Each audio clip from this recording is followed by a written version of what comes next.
이재명 대통령은 캐나다에 도착하자마자 호주와 남아공 정상을 만났습니다. 우리 무지하게 가까운 사이처럼 느껴져요. 며칠 전에 제가 통화를 했었는데 그때 목소리 들은 것보다 훨씬 더 젊고 미남이십니다. You are very kind. 친절하십니다. 먼저 친밀하게 인사하고 미남이라고 칭찬하자 호주 총리가 호쾌하게 웃어 보입니다. 이재명 대통령은 호주의 자연을 좋아한다면서 조만간 호주에 가겠다고 약속했습니다. 이에 앞서 남아공 정상도 만났습니다. 남아공의 라마포사 대통령, 온라인에서 소소하게 화제가 됐는데요. 지난해 11월 윤석열 전 대통령을 만났을 때와 확연하게 다른 분위기가 주목을 받았습니다. 한편 G7 정상회의의 한 장면도 화제였습니다. 마크롱 프랑스 대통령과 멜로니 이탈리아 총리가 심각한 표정으로 속삭이는 사이 트럼프 대통령은 바로 앞에서 어색한 표정으로 앉아있는 이 장면입니다. 이런 가운데 트럼프 대통령은 중동 문제를 챙기겠다며 이른 귀국을 택했습니다. 미국의 트럼프 대통령이 오늘 갑자기 귀국을 하게 되었기 때문에 내일로 예정되었던 한미 정상회담은 어렵게 되었습니다. 이런 일들이 간간 있긴 한데 아마 이스라엘, 이란 군사적 충돌 문제와 관련이 있어 보입니다. 미 측으로부터는 그런 상황이 생긴 언저리에 저희한테 양해를 구하는 연락이 왔었습니다. 가디언즈는 트럼프 대통령이 이른 귀국을 선택함으로써 G7 동료들로부터 무역과 우크라이나 문제에 대한 압박을 피했다고 평가했습니다. 대통령실은 미국과의 회담은 취소됐지만 일본과의 정상회담은 내일 오후 진행될 예정이라고 설명했습니다. 네, 내일 한일 정상회담이 열립니다. 이 소식은 잠시 뒤에 분석하고 세 가지 속보를 전해드리겠습니다. 앞서 전해드린 대로 김민석 후보자에 대한 인사청문회 날짜가 24일, 25일로 확정이 됐습니다. 다음 주 화요일 그리고 수요일이고 자료 제출이 5일 이내로 돼 있기 때문에 그 일정까지 감안해서 여야가 합의한 것으로 판단이 됩니다. 김민석 후보자의 청문회 다음 주 화요일, 수요일에 진행된다는 점 하나 짚어드리고요. 그 다음 속보입니다. 전직 대통령이 경찰의 세 번째 소환 통보에도 불응하고 불출석 의견서를 제출했다는 소식도 들어왔습니다. 전직 대통령 측이 낸 의견서엔 범죄 혐의가 성립되지 않고 경찰의 출석 요구가 부당하다는 주장이 담긴 것으로 알려졌고요. 지난 11일에도 비슷한 내용의 의견서가 제출이 됐는데 다시 한번 불출석 의견서를 냈습니다. 그리고 언론 보도에 따르면 제3의 장소에서 진행하는 대면 조사나 서면 조사에는 협조할 의향이 있다는 내용도 포함된 것으로 파악이 됐습니다. 자, 세 번째 속보입니다. 오늘 속보가 많습니다. 대통령실이 이전 정부의 대통령실에서 부당하게 등록을 취소한 언론사의 출입을 다시 시키겠다. 즉 출입 자격을 회복하겠다라는 입장을 조금 전에 밝혔습니다. 이재명 정부는 국민의 알 권리 충족과 원활한 대국민 소통을 강화하기 위해서 계속 노력하겠다는 입장도 덧붙였습니다. 이전 정부 대통령실에서 언론사가 출입 자격이 박탈된 적이 있죠? 예, 그렇습니다. 김건희 여사나 둘러싼 무속 논란 관련한 것들로 인해서 출입이 금지된, 취소된 그런 언론사가 있었는데 그런 걸 취재해서 보도했기 때문에요. 그렇죠. 예. 당연한 거 아니겠습니까? 진실을 파헤치는 게 언론의 어떤 책무라고 한다는 점에서는 성역 없는 어떤 취재와 보도가 이루어졌어야 되는데 윤석열 정권에서는 그게 좀처럼 보기 힘든 그런 장면 아니었습니까? 그런 점에서 이제 모든 게 정말 계속 반복적으로 얘기합니다만은 제자리로 돌아가는 그런 시간인 것 같고요.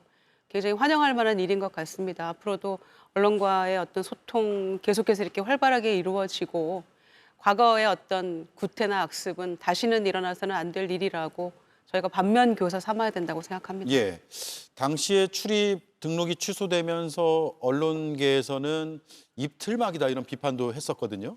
그렇습니다. 입틀막이라는 지적이 나오는 것도 어떻게 보면 뭐 당연한 얘기고요. 언론은 그대로 언론으로서의 역할을 하는 걸로 국가에 기여를 하는 공기입니다. 그러니까 해당 정권의 어떤 우호적이냐 그렇지 않고 비판적이냐에 따라서 이른바 대통령실의 출입 여부가 결정되는 것, 그건 바람직하지 않습니다. 이번에 이전대로 회복이 된다라는 것은 지극히 당연하고 또 언론인의 한 사람으로서 그건 매우 바람직하다. 그리고 앞으로는 그런 대원칙이 이루어져야 이 언론에서 정권에 대한 건전한 비판이 계속적으로 이루어질 것이다. 이른바 이 국민들이 권한은 주어지지 않았습니다만 입법, 사법, 행정에 이은 제4부라고 하는 말도 있지 않습니까? 그런 의미에서 언론은 언론대로 그대로 역할을 해줘야 된다. 이렇게 저는 판단하고 있습니다. 예. 김용남 의원님, 네. 윤석열 전 대통령이 경찰 3차 소환 통보에 대해서 불출석 사유서를 제출을 했는데 경찰의 출석 요구가 부당하다는 취지의 내용이 담긴 것 같아요. 이렇게 되면 앞으로 어떻게 되는 겁니까? 일단 출석할 의사가 없음을 명백히 밝히고 있는데요. 죄가 되느냐 안 되느냐는 혐의를 받고 있는 피의자 본인이 판단할 문제는 아니죠. 수사기관에서 수사를 통해서 밝혀내야 되는 것이고 본인이 스스로 난 죄가 안 된다 그래서 출석할 필요가 없다라는 식으로 나오면 사실은 통상의 경우에는 체포영장을 법원으로부터 발부받아서 집행을 하죠. 그러니까 주거지나 사무실 등에 가서 이제 신병을 데리고 나오고 48시간 동안 데리고 있을 수 있는 가운데 조사를 하고 또 계속 출석에 불응하거나 아니면 증거인멸을 할 염려가 있으면 이제 구속영장을 신청하는 단계로 넘어가는데 글쎄 경찰이 신병 확보에 나설지 아니면 이제 곧 출범하는 특검에게 맡길지 모르겠습니다만 사실은 특검의 수사 범위에는 지금 경찰이 수사하고 있는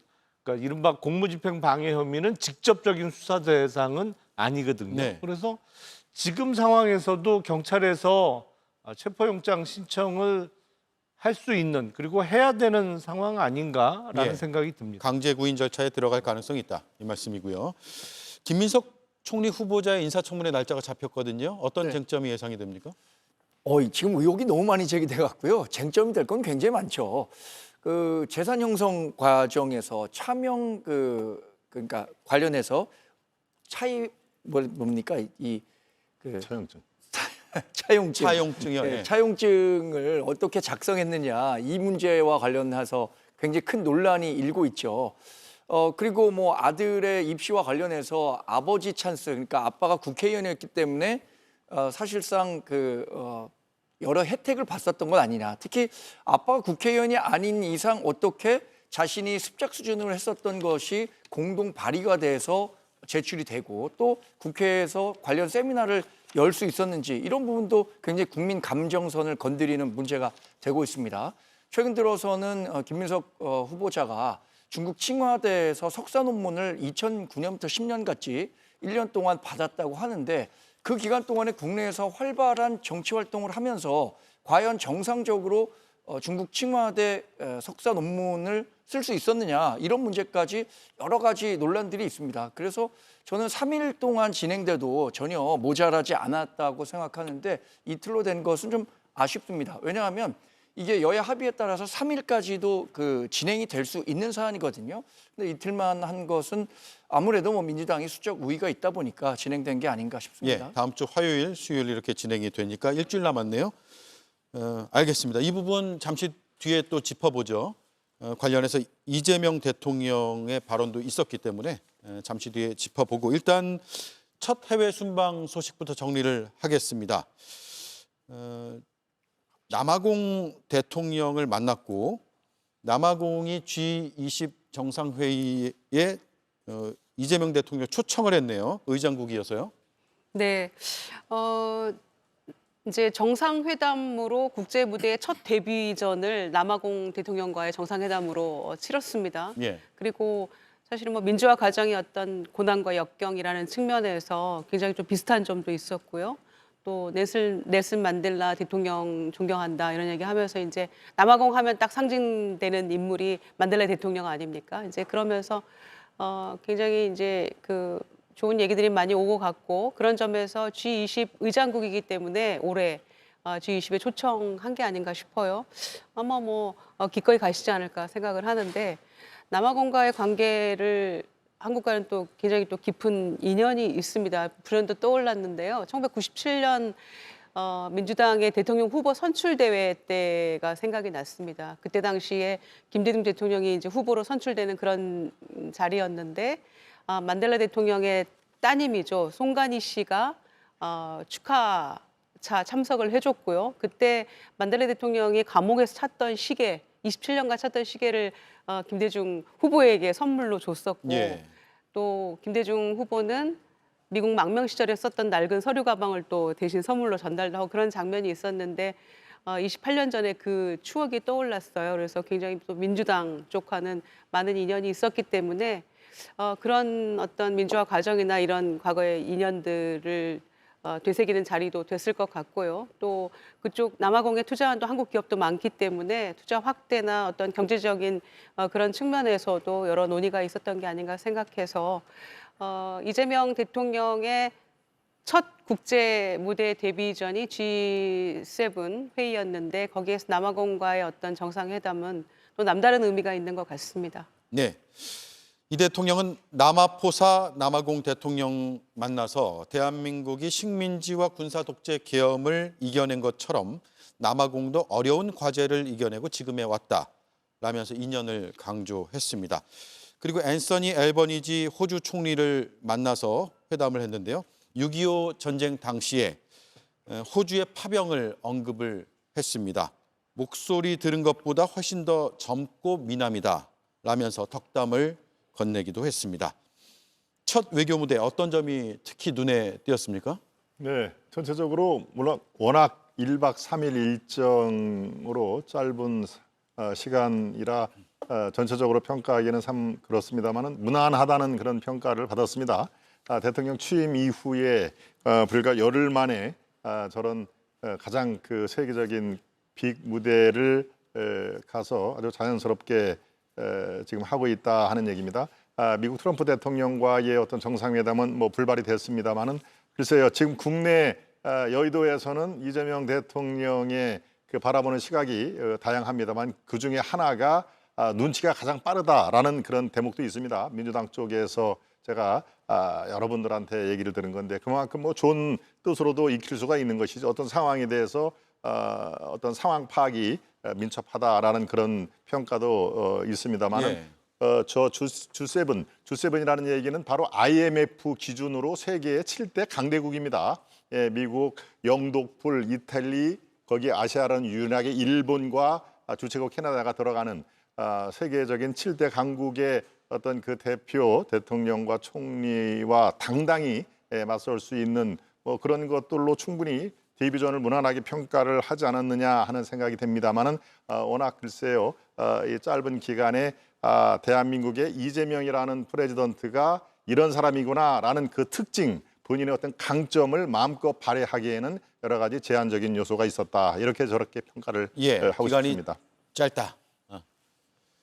그래서 이재명 대통령의 외교 뭐 앞으로 더 지켜봐야 되겠습니다만 가장 큰 특징은 일단 실용적인 외교 활동을 펼치는 것이 아닌가 싶습니다.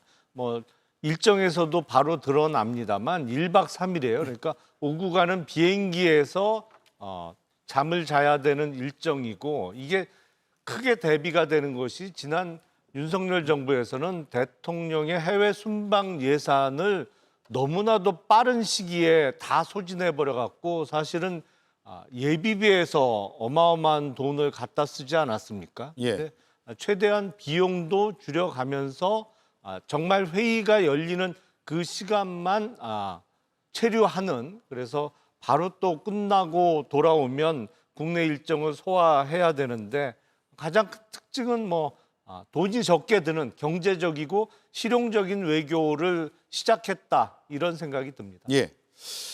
미국과의 정상회담은 이뤄지지 못했고 백악관의 설명에 따르면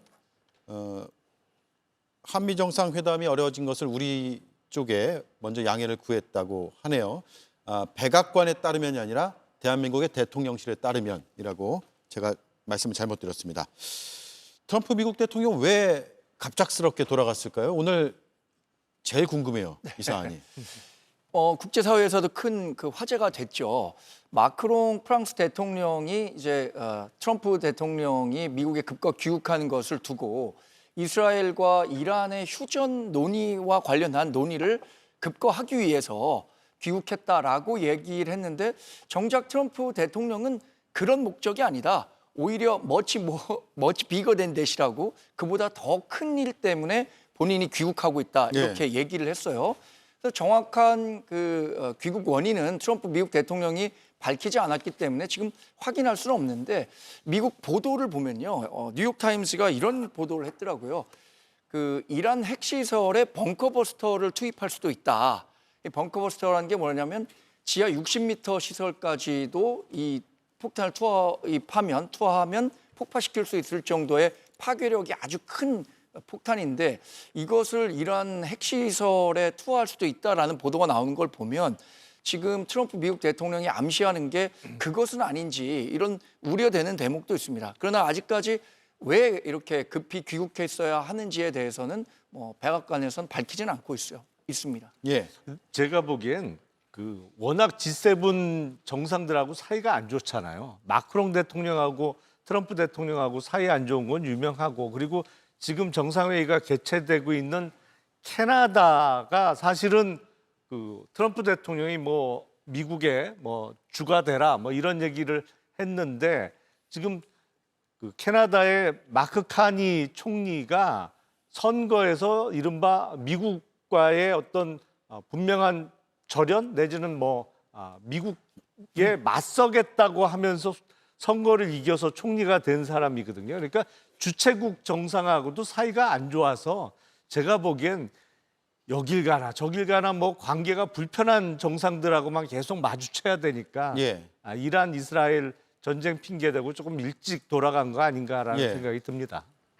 근데 이제 그런 측면도 있겠지만 그러기에는 너무 빨리 돌아간 것 같아서 이를테면 한미 정상회담도 이제 결론적으로 불발이 됐습니다만은 호주 총리하고의 그 정상회담도 예정이 돼 있었는데 거기도 지금 이제 취소가 된 거 아닙니까? 네. 그래서 그 부분에 대해서도 이제 호주 총리와 얘기하면서 얘기를 나눴다고 알려져 있는데 마크롱 대통령에 대해서 마크롱은 늘 틀리다 막 이렇게 얘기를 하면서 이제 비하하는 발언을 보면서 뭔가 더 중대한 일이 과연 무엇일까? 그러니까 저희로서야 본인이 직접적으로 이유를 얘기하지 않는 한 캐럴라인 레빗 그 백악관 대변인의 얘기만이 우리가 알려져 있는 전부 아니겠어요? 그러니까 중동에서 일어나고 있는 일 때문에 오늘 일찍 만찬 후에 떠난다라고 얘기를 했기 때문에 이제 그 정도가 우리가 알고 있는 사실인데 그 부분에 대해서 얘기를 마크롱 대통령이 하니까 마크롱은 늘 틀리다. 이렇게 얘기하는 거 보니까 사이가 안 좋은 거 분명합니다만은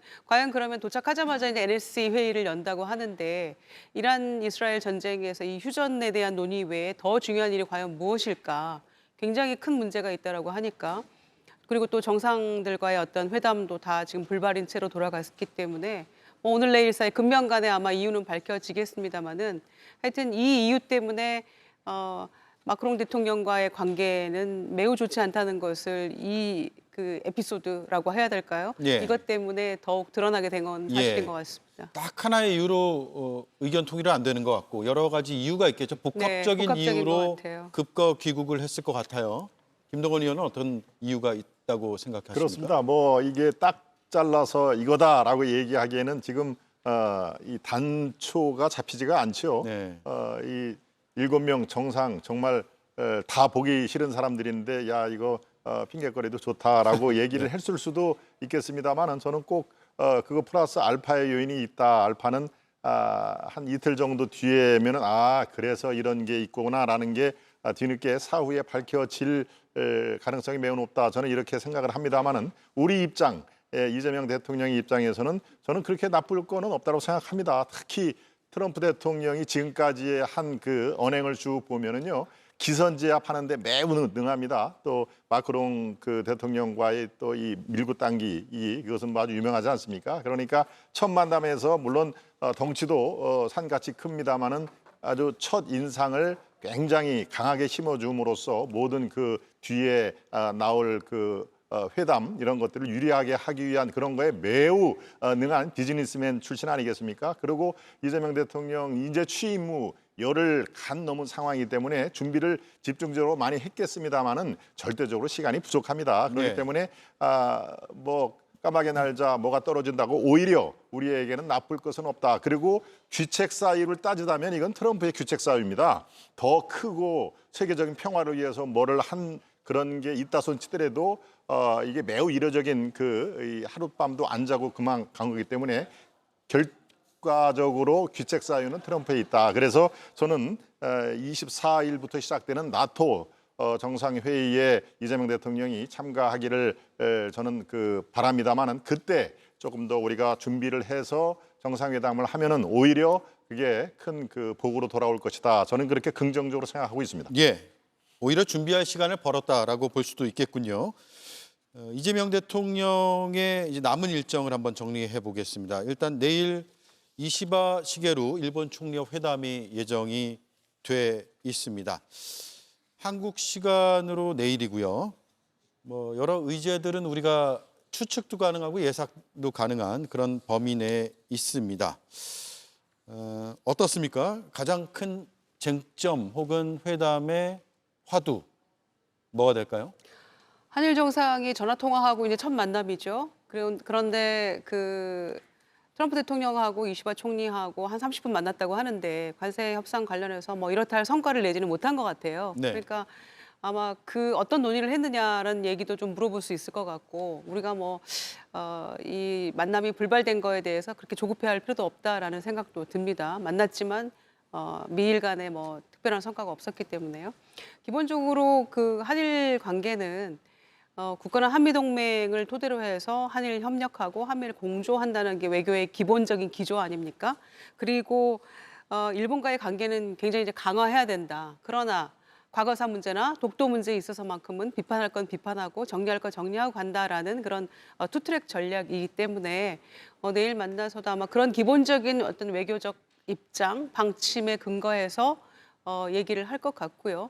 그리고 방금 말씀드린 대로 미일 간에 이루어졌던 30간의 어떤 회담을 통해서 아마 그 부분에 대한 이야기도 같이 들으면서 논의를 하면서 향후 어떤 공조할 수 있는 부분이랄지 공동 대응할 수 있는 부분에 대해서도 얘기가 이어지지 않을까 생각합니다. 예.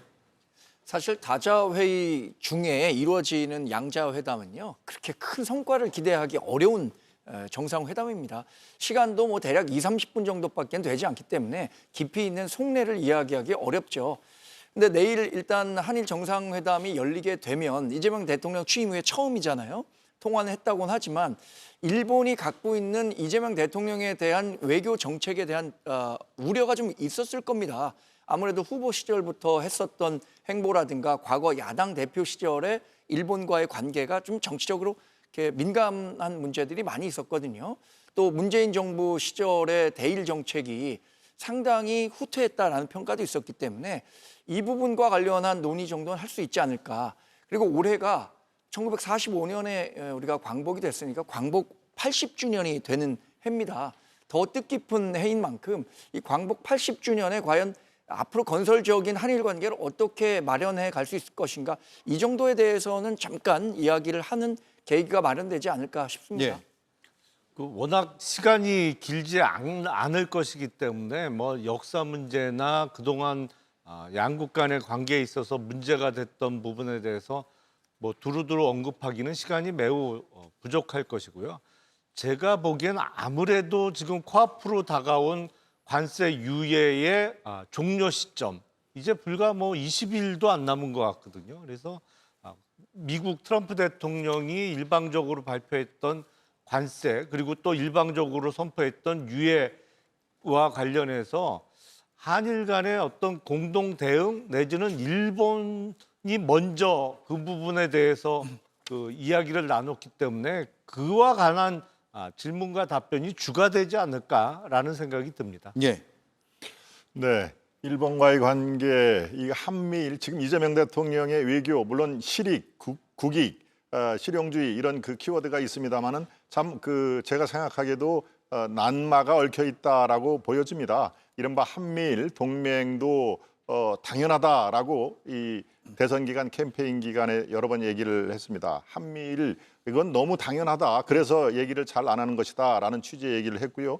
또 북한, 러시아, 중국 이것을 우리가 뭐 쉐쉐라는 그런 얘기에 나오듯이 우리는 우리의 이익을 찾으면 된다. 대만이나 중국이나 다 마찬가지다 하는 얘기인데요. 그런 의미에서 투트랙으로 가는 것으로 많은 국민들이 이해를 합니다만은 투트랙이 말이 쉬워서 투트랙이죠. 상당히 이게 아주 아슬아슬한 이렇게 이 고개를 해야 이게 성공을 할 수 있는 전략입니다. 그러니까 어느 상황에서는 또 어느 편을 둘 수밖에 없고 이런 것이 국제 무대에서는 비일비재하는 상황이기 때문에 바로 이재명 대통령이 앞에 놓인 지금 중국과의 관계에서 균형점을 어디서 찾아야 될까 하는 것은 앞으로 이재명 외교가 반드시 극복해야 될 투트럭의 함정에 빠지지 않기 위한 고도의 전략이 필요하다. 저는 이렇게 판단하고 있습니다. 네. 자, 이재명 대통령이 전용기에서 깜짝 기내 간담회를 열었는데요. 언론과의 소통 의지를 밝혔습니다. 들어보겠습니다. 제가 우리 대변인한테 말씀 들었는데 이번에 인원수를 좀 늘렸다고 하는데 꽉 찼는 말인데. 네.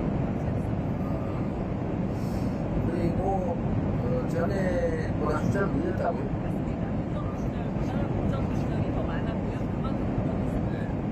어쨌든 저희는 이제 언론인 여러분들한테 최대한 기회를 좀 많이 드리자 이런 입장입니다. 그래서 최대한 꽉 채워서 함께 가는 것 같아서 다행입니다. 우리 대변인은 잘하고 있나요? 최근에 말씀을 듣기로는 소통이 잘 안 되는 겁니까? 꽤 불만이라는 얘기가 있던데 아닌가요?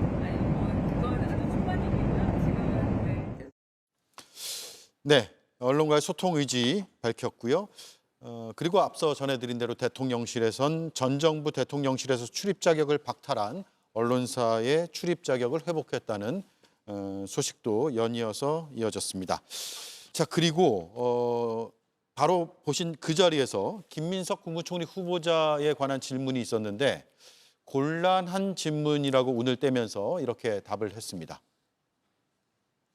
또 한 가지 곤란한 질문 하시면은 일단 총리 후보의 문제는 청문회 과정이 있으니까 제가 본인에게도 어떻게 되는지 물어봤는데 본인으로서는 뭐 충분히 다 설명할 수 있는 예를 들면 그냥 의혹에 불과하다라고 말씀하고 계셔서 충분히 청문회 과정에서 충분히 다 설명할 수 있을 거라고 생각이 됩니다.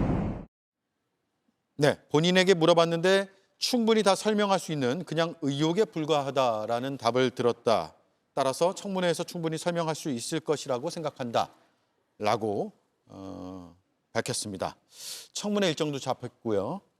청문회 어떻게 예상하세요?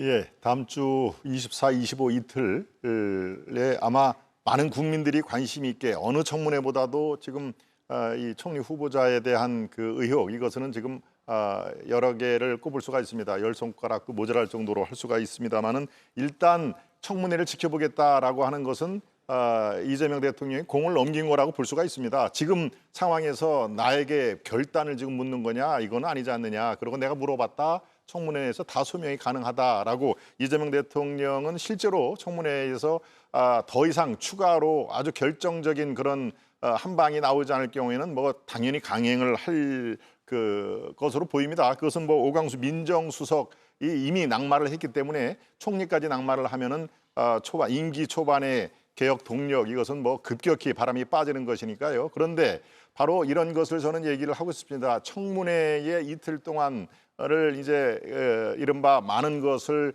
의혹을 추궁을 하고 소명을 할 텐데요. 일반 국민의 상식과 바로 김민석 총리 후보 내정자와 이재명 대통령의 상식이 괴리가 너무 크다라는 것이 국민들에게 이 확산이 되면은 이거 초반부터 굉장히 큽니다. 바로 윤석열 정부가 결정적으로 실패한 게 뭡니까? 일반 국민의 건전한 상식과 대통령을 둘러싼 많은 분들의 그 주변에 있는 분들과 상식의 괴리가 그만큼 커서 그런 거 아니겠습니까? 계엄이 그렇고 탄핵이 그렇고 저는 그렇게 판단하고 있기 때문에 바로 지금 총리 내정자의 여러 가지 검증 문제, 돈 문제도 그렇죠. 아들 문제, 유학비 문제 또 여러 가지가 있습니다. 그 본인의 어떤 칭화대 석사, 저도 중국에서 이 단기 연수를 갔다 온 그 경험으로 얘기를 하면은 중국의 이 양대 산맥이라면 칭화대에서 출석도 안 하고 석사학위를 준다. 이것은 있을 수가 없는 얘기입니다. 그런 것들조차 바로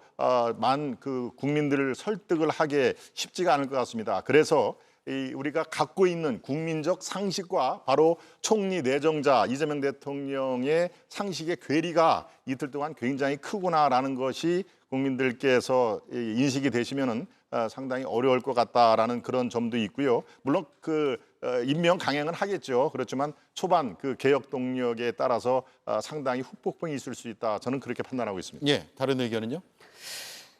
조기 대선으로 출범한 이재명 정부에서 초대 총리 후보자이기 때문에 주목도가 높아질 수밖에 없다고 생각합니다. 능력은 뭐 출중하고 일은 정말 분명히 잘할 게 확실한 그런 후보자이지요. 그런데 야인으로 살던 시절이 상당 부분 있었고 그때 뭐 사인 간의 어떤 채무랄지 이런 부분들에 대해서 지금 뭐 국민의힘에서 굉장히 의혹 제기들을 하고 있는데 기본적으로는 다 채무를 변제를 했다는 것이고 충분히 인사청문회를 통해서 본인이 소명할 수 있다라고 얘기를 하고 있는 거 아니겠습니까?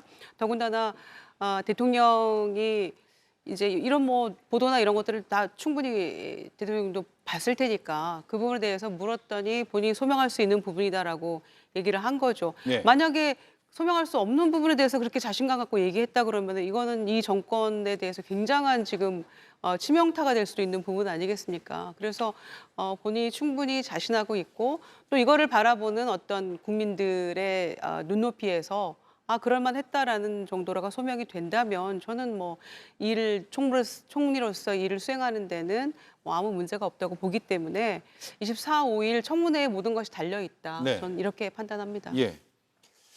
저는 이번 논란이 굉장히 많습니다. 일단 그 인사청문회가 진행되면요, 그 인사청문위원들이 자료 제출을 요구합니다.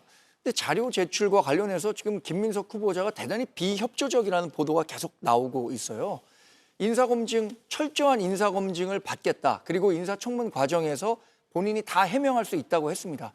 이재명 대통령, 인사권자죠. 인사권자가 어떻게 된 거냐고 물어봤을 때도 본인이 다 의혹 수준에 불과한 것이다라고 얘기를 했단 말이에요. 그렇다면 인사청문 과정에서 그런 의혹이 정말로 근거가 없었음을 증명하려면 인사청문위원들이 요구하는 다양한 재료들에 대해서 충분히 제출해야 합니다. 예를 들어서 칭화대 석사를 정상적으로 땄느냐? 그럼 2009년, 2010년에 과연 출입국 기록은 어떻게 돼 있는지, 또 본인의 그 아들과 관련한 학비 문제, 뭐 전처가 됐다고는 하지만 외화 송금 내용만 제출하면 충분히 해명할 수 있을 것 같거든요. 그런데 이렇게 청문위원들이 적극적으로 요구하는 자료들에 대해서 비협조적으로 나서는 것 자체는 저는 본인이 얘기했던 철저한 인사검증과 완전히 다른 언행불일치라고 봅니다. 관련해서 지금 국민 여론이 굉장히 따갑습니다. 그러면 이 해명 과정에서 본인이 정말 설득력 있는 자료를 제출해서 어떻게 된 건지 충분한 소구력을 가질 수 있다면 총리가 될 수 있겠지만 그렇지 않다면 저는 지금이라도 자진 사퇴하는 것이 이재명 대통령의 국정 동력을 살리는 것에 오히려 도움이 될 수 있을 것이다라고 판단합니다. 예. 김민석 후보자의 여러 이제 지금 도마 위에 오른 그런 각각의 쟁점들에 대해서 정말 다양한 의견들이 있는 것 같아요. 저도 주변에서 들어보면 전혀 상반된 그런 입장들이 있던데 김용남 의원의 시각이 궁금하네요. 김민석 총리 후보자가 2002년 지방선거에 출마했다가 낙선하면서 야인이 됐습니다. 그래서 2020년 총선을 통해서 정치권에 복귀하기까지 만으로 18년 이상을 야인으로 지냈는데요. 그러니까 지금 그 어떤 사인 간의 채무 문제, 돈 거래는 주로 그 18년간 야인으로 지내던 시절에 많이 이루어졌던 것 같습니다. 그런데 예. 그 기간은 김민석 후보자가 어떤 현역 국회의원이라든지 아니면 정치권의 유력자로서 힘을 발휘한다든지 아니면 조만간에 현역 의원 내지는 정치권에 컴백할 가능성이 좀 희박해 보이던 시절이에요. 네. 지금 후보자가 본인의 소셜 미디어에 올렸습니다만 진짜 별 희망도 안 보이던 사람들한테 돈을 빌려줬던 거 그게 사실관계의 핵심 아닌가라는 생각이 좀 들고요. 뭐 이런저런 의혹이 지금 제기되고 있습니다만 저는 그런 생각을 좀 해봅니다. 우리가 역사상 가장 유명한 그 재상 중에 한 분이신 황희정승이 사실은 그 실록에 의하면 청백리는 아니었던 것 같아요. 그러니까 이런저런 지금 같으면 부패 스캔들도 있었고 뭐 매간 매직 혐의도 있었고 이런저런 하자가 많이 있는 인물이었습니다만 그 임금이 그렇게 중용을 계속한 것은 그 능력을 보고 뽑아서 계속 오랜 기간 그 재상에 일을 시켰던 것 같거든요. 그래서 그 우리 지금 인사청문회가 너무 과거를 들춰보고 흠을 찾는 절차로 조금 바뀐 것이 아닌가, 변색된 것이 아닌가. 오히려 그 사람이 그 자리에서 일을 할 능력이 정말 있는가, 일을 잘할 사람인가를 검토하는 그런 절차로 조금 원상 회복돼야 되는 것이 아닌가라는 생각이 듭니다. 하나만 더 질문을 드릴게요. 지금까지 드러난 의혹 중에서 뭐 도덕적인 문제를 제기하는 쪽도 있고요. 법률적 문제가 있어 보입니까? 법률적 문제는 딱히 글쎄요. 이제 글쎄 뭐 청와대에서 받았다는 논문이 뭐 표절 시비는 아직 없는 것 같아요. 다만 출석을 얼마나 했느냐. 근데 그게 국내 대학 같으면 뭐 유명 정치인이라 학위를 그냥 줬다? 뭐 김건희 씨와 관련한 논문 문제도 아직 클리어가 안 됐습니다만 외국 대학에서 학위를 수여한 것을 글쎄요. 그게 법률적으로 어떤 문제가 될지 잘 모르겠어요. 차용증을 쓰고 돈을 빌리고 나서 추후에 갚았고 그 사이에 뭐 어떤 대가성이나 이런 거래가 없었다면 그건 법률 위반은 아닌 거예요?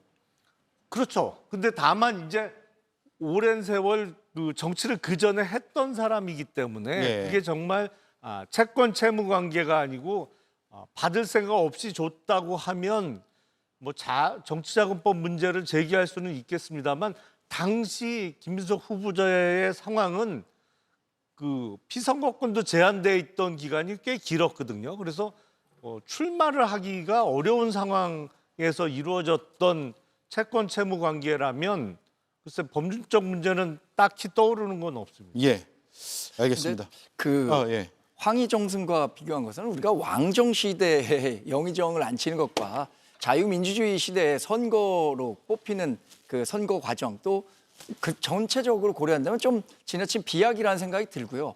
또 하나는 이게 법적으로 문제가 되느냐 안 되느냐의 문제는 아니라고 생각합니다. 그래요? 법적으로 문제가 되지 않기 위해 여러 가지 도구들을 지금 마련한 것 아니겠습니까? 이른바 뭐 허위 차용증이라는 것도 허위인지 아닌지는 뭐 김민석 후보자 같은 경우에 허위라는 말을 함부로 쓰지 말라고 하는데 그런 의혹을 사기엔 지금 충분하거든요. 이건 법적인 판단의 문제가 아니라 정치적인 판단의 문제입니다. 지금 김민석 후보자가 정치자금법 위반과 관련한 재판을 받는 게 아니잖아요. 지금 우리가 관심을 갖고 있는 것은 국무총리 후보자로서 국무총리직을 수행하는 과정에서의 도덕성이 있느냐 없느냐, 그 자격이 있느냐 없느냐를 판단하는 것이기 때문에 이게 법적으로 문제가 되느냐 안 되느냐는 별개의 문제라고 생각합니다. 예, 알겠습니다. 여기까지 듣고요.